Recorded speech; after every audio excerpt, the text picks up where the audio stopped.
I'm doing my own YouTube channel. This is gonna be really scary, guys. But I'm so glad. The fact that you're even watching this first video of mine, I'm in awe because actually this can go really wrong. But the main thing is that you're here and you're ready to listen. So I'm gonna take you on a wild journey of what it's like to build in Africa from the UK. So specifically Ghana. Where's all my Ghanaians? Specifically Ghana. So I just can't wait to share what I've been doing over, I think, the last 6 months or so. I've kept it really under wraps. I didn't really know if I wanted to do this, but listen, come on the journey. Let's do this. We can all be part of this amazing way of learning what it's like to build outside the UK. So looking forward for you being on the journey with me.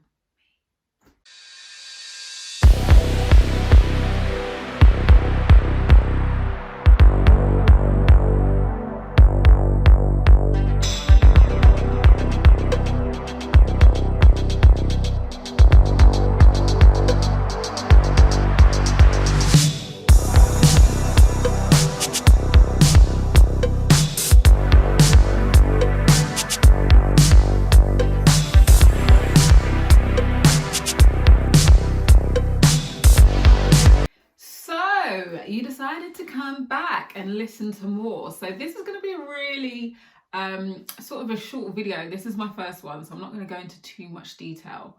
But this is all going to be about a bit of a Q&A, like why have I decided to do this?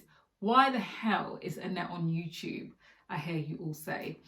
And why am I on YouTube? Because this ain't on YouTube. Like, so I spent a lot of time searching for content around building in Africa from the UK. And what's the first thing that people said?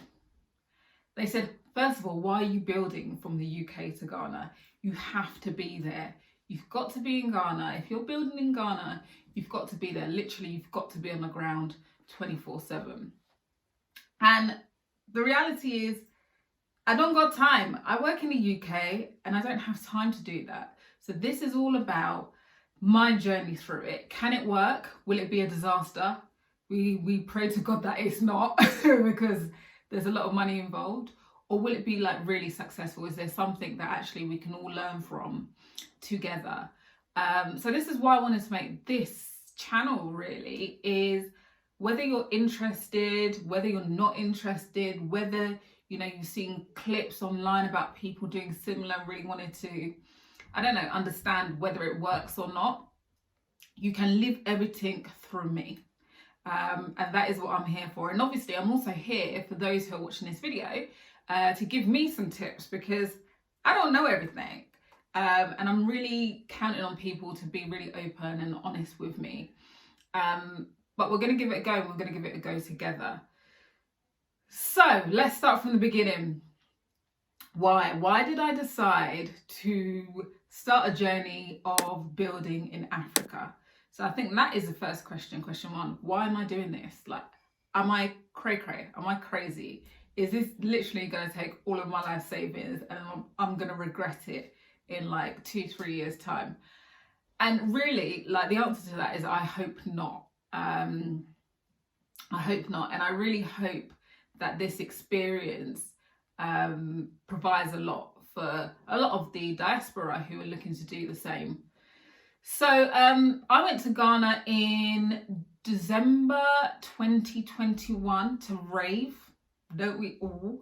So I went to rave, I went to sort of enjoy myself, and I came across like a few different elements of enjoyment in Ghana that I was like, actually, what am I going to do when I retire? Because I'm here sipping on pina colada, doing enjoyment, dancing to amapiano, Afro beats. And actually, this is where I want to be like when I'm older. Like, I don't want to be in the UK in the cold.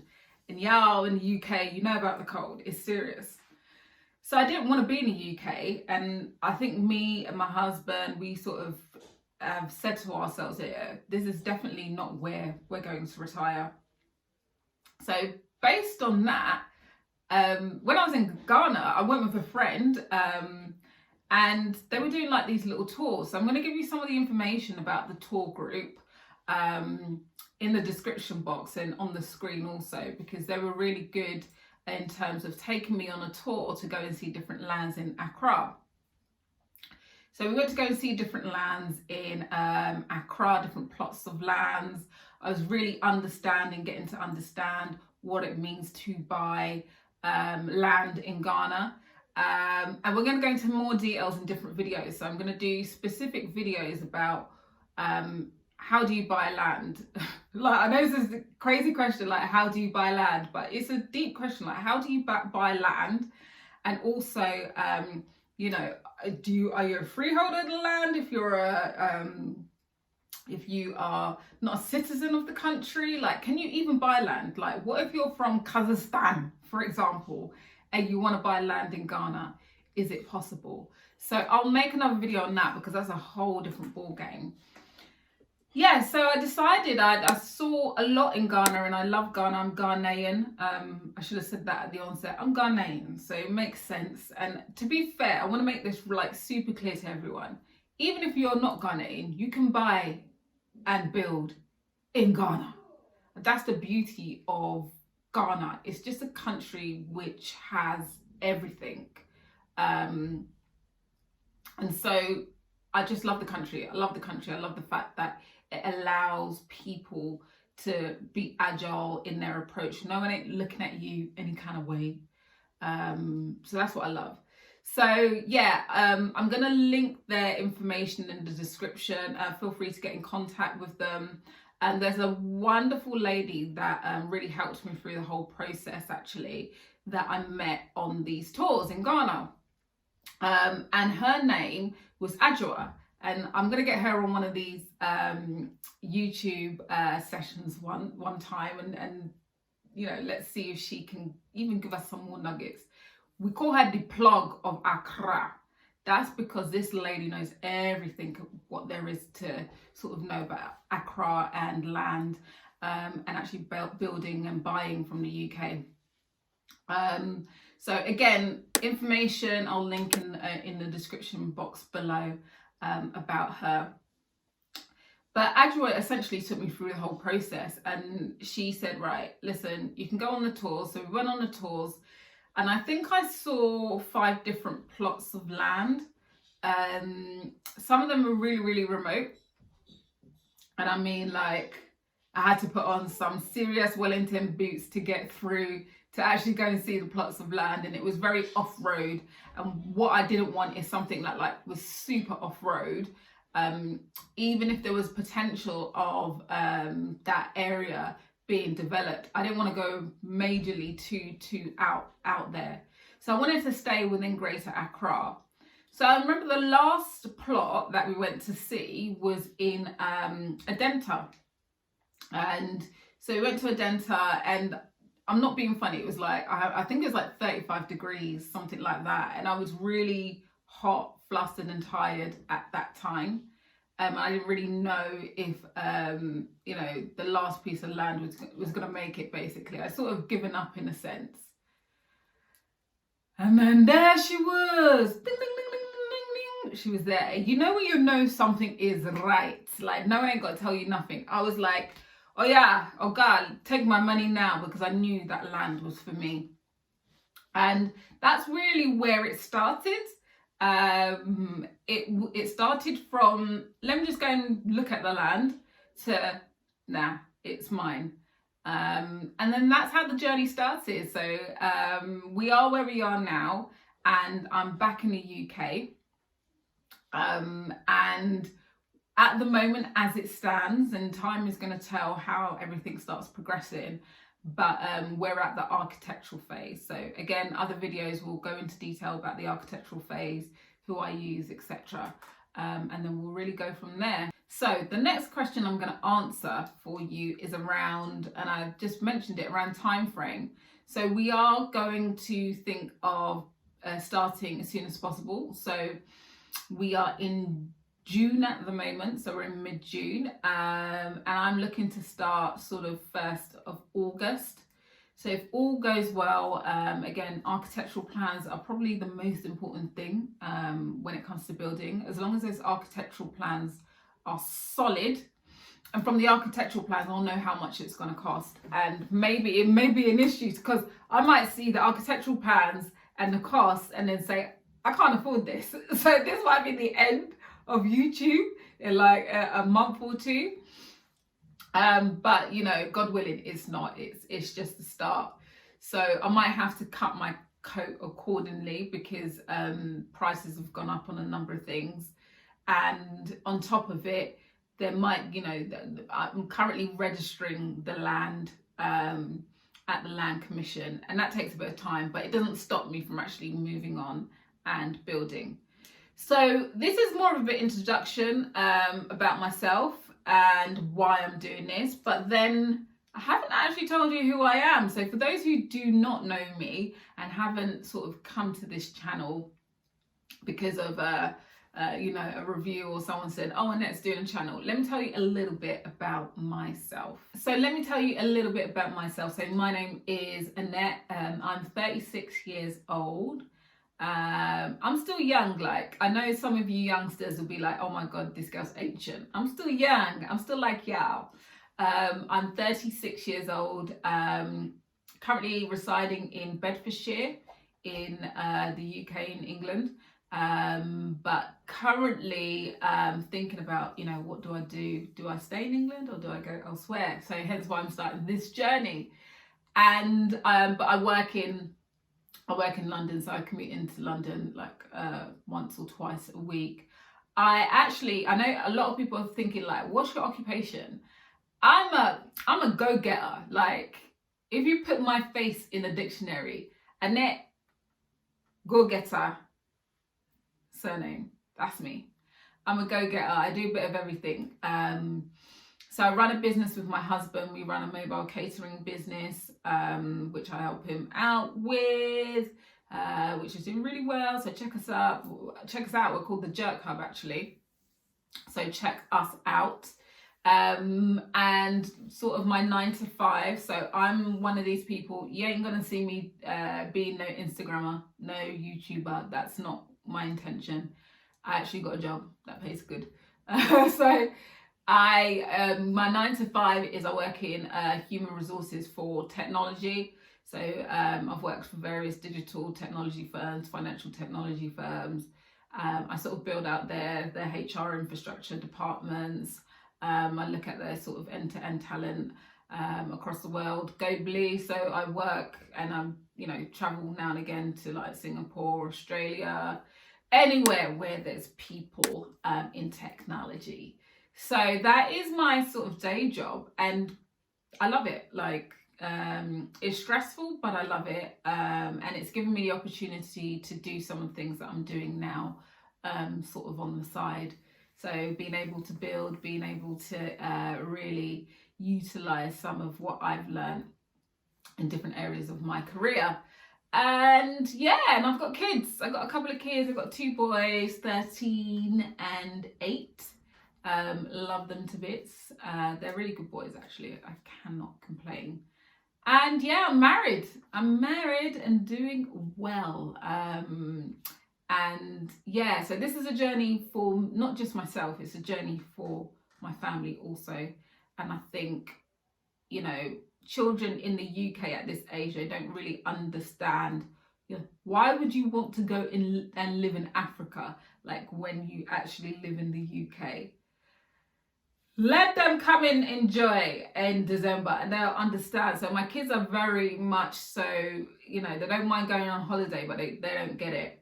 And I think I can talk about myself as a millennial, I was like that back in the day when my mum used to take us to Ghana.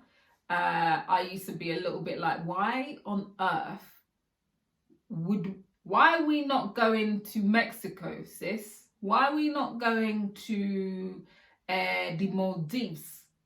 We're going Ghana. And I never got it right. I don't expect any young person of that age, like sort of early teenage years, to get it. But you will get it soon, and you'll see why this is necessary. So my thing is that I'm setting up the kids for their future. And myself also. I'm not going to come and die in the UK. Like, if you know me, I'm not going to come. Can you imagine me coming to die in East London? God forbid. So that is my whole purpose, is making sure that actually when I get to retirement age, I give myself and my family some options. So super important. So I'll probably head on to my second question. So just bearing in mind, guys, I've made up these questions. If you've got questions, additional ones, let me know in the comments, because, you know, your girl is just, you know, moving as the times go. So yeah, the second question that I thought of, which would be useful for anyone listening, is, you know, what am I looking to do with the property? Am I looking to stay there? Am I looking to rent it out? You know, that's a good question. And I had to ask myself that quite a number of times, because really and truly, I don't know. And I'm going to be like totally transparent. I don't know until it's built. It may be that I want to do an Airbnb. It may be that I want it to be a bit more of a family house thing. So when any of the family are on holiday, you know, we've got a crib. It really depends on how things go and how quickly it goes also. But I think the main thing is I'm not going to be living there. Like, I'm still a UK baby cakes, baby girl. And I don't think I'm going to be living there until I'm a little bit older, because, you know, I'm 20. But like, it may change, you know, my view on things may change when I get a little bit older and I start thinking about what our next move is as a family. So I think the next question that we'll look at is around cash money, baby. So one of the questions is that I've asked myself is, girl, how much are you looking to actually spend on this project? And again, not me being vacuous, not it being any clickbait kind of thing, but I don't know yet. The one thing I will say is, with Ghana, people do not want to give you price. Like, the question I hate most in the world is, so what's your budget? Bruv, how much is it? That's what I want to know. How much is it? And people want to shy away from actually saying how much things are. And the thing is, I get it to an extent, because, you know, for anyone who knows someone who's building in Ghana or has, and the state of the economy right now, like, cost of cement and so forth is going up and up. And I guess based on the fact that all of these things are going up, they can't really give a definitive price anymore. So that's a bit of an issue, because, you know, is it 50 grand? Is it 100 grand? Is it 150 grand? Is it 200 grand? That's what your sis is going to find out. And again, I'm going to give you all the deets. I'm going to give you all the info. I'm going to give you all the cheddar, so you don't have to go and look for it yourself. I'm going to give it to you all, because that is what I've been lacking all this time. And, you know, there isn't enough transparency around these things, because I don't even know why, actually. Like, why don't people, like, people are bad mind, isn't it? People don't really want to give you information, because I think sometimes they feel that somehow you're going to benefit more from the information. It's a crazy world. It's a crazy world out there. So in terms of cost, we'll see. A lot of it relies on the architectural plans. So if you're building a big Hollywood house kind of house up in Ebury Gardens, up in, you know, in the mountains of Ghana, and you want it to look picturesque, the likelihood is you're going to spend peas. But if you're looking to do something like, you know, maybe a sort of 1-story, no swimming pool type thing, maybe you could, you know, I don't know. People are going to cuss me out. Maybe it might be 70 grand, 60 grand, something very, very plain. Now, it really depends on your level of quality also, and how you really want that to be, your house, your property to be finished. I think that's a real important bit to note. But in general, I think for me, I believe that we're going to be essentially building within a sort of 12 to 18 months time frame. And I say that with a because anything can happen. Like, this could take 2-3 years. But one thing I don't want is for it to take 10 years, for it to take 20 years. I'm not part of that generation where you don't mind sort of sitting in the UK for 20 years and adding 5 blocks a year to your building. No, honey, that's not going to be me. I'm somebody who likes to start and finish. So when you start and when you finish, there's a sense of accomplishment. And if you're looking to build for investment purposes, you got to be sharp, because the dirty December Ghana market is rife at the moment, and you want to take real advantage of that. So I'm not going to go like deep down into like too much information today. Like, literally, this is the opening. So if you like what you see, and it's this small bit that you see, please comment. But the main thing, don't even comment. If you're going to do anything, subscribe. Because the information, the nuggets that I'm going to be giving you, you don't want to miss out. Don't let somebody tell you that a friend told you that a friend told you that they got nuggets from my channel and you wasn't aware. So subscribe. I'm not going to be too regular. As I said, I'm not looking to make money off of YouTube. I already got money. I already got cash. I already got peoples, This is mainly about being informed. So if you know people also that, want to figure out whether this is for them or not, send them the link. The link is below. Send it to them. Or above. Send them to share. Send it to them. So this is really an educational channel. There are other things that I'm going to be investing in when it comes to Ghana. And, if you're interested in that too, put something below. So we're talking about different things like farming and actually doing more sort of ESG work around orphanages in Ghana and how we can support them from the UK. Because listen, I'm not going there to just get resources from Ghana. We got to give back, everything that we've done, how we've been able to climb, being given opportunities, I'm looking to give back. So if that is also something that you're interested in, you are in the right place. And again, I don't know what I'm doing.